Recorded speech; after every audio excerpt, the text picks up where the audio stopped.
Children, in the last class, we have focused completely on dot product. हमने dot product यानी scalar product के बारे में सब कुछ सीखा और जाना.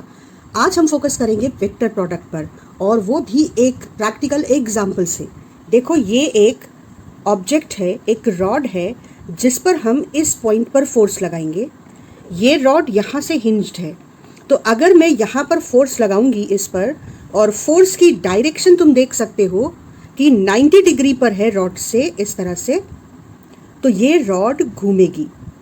तो ये हिंज से जिस पॉइंट पर मैं फोर्स लगा रही हूँ, point of application of force, वहाँ तक की पोजीशन को, किसे, position of point of application of force from the hinge is called vector R, position vector are.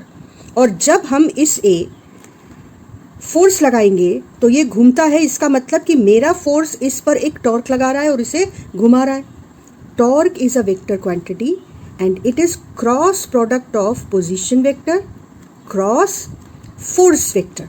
तो अगर तुम देखो तो मेरे फोर्स की डायरेक्शन ये है, तो मैंने यहाँ एक एरो अपने पॉइंट ऑफ एप्लीकेशन पर, एक एरो फोर्स को रिप्रेजेंट करता हुआ बनाया है. और अब हम आर क्रॉस एफ को लेकर वेक्टर प्रोडक्ट के सारे पॉइंट्स समझेंगे. तो सबसे पहले हम देखेंगे कि जब हम इसको इस डायरेक्शन में फोर्स लगा रहे हैं तो ये किधर की ओर मूव कर रही है, रोटेट कर रही है, एंटी क्लॉकवाइज. ठीक है.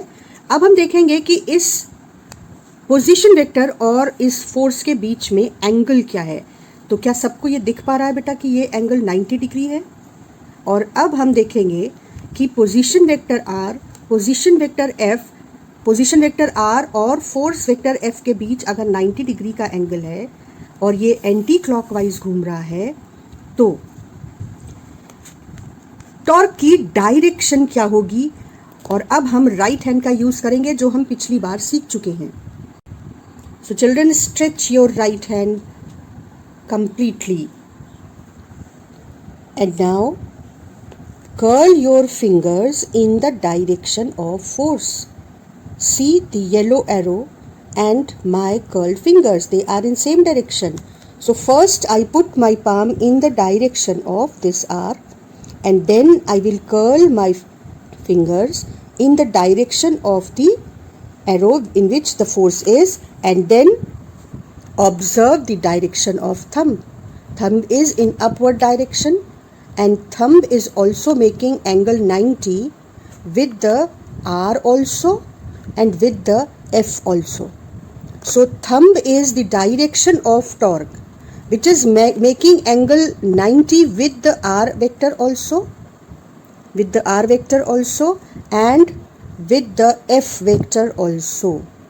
Can you see this whole concept? So R cross F is in the direction of thumb, and that is why this vector, like torque, like angular momentum, like angular displacement, they are called axial vectors. क्योंकि ये vectors उस plane के perpendicular हैं जिस plane में वो दोनों vector हैं जिनके मल्टीप्लिकेशन का रिजल्ट ये वेक्टर हैं. ठीक है. So children, this is vector R, this is vector F which is perpendicular to vector R, and this is our vector tau, that is torque.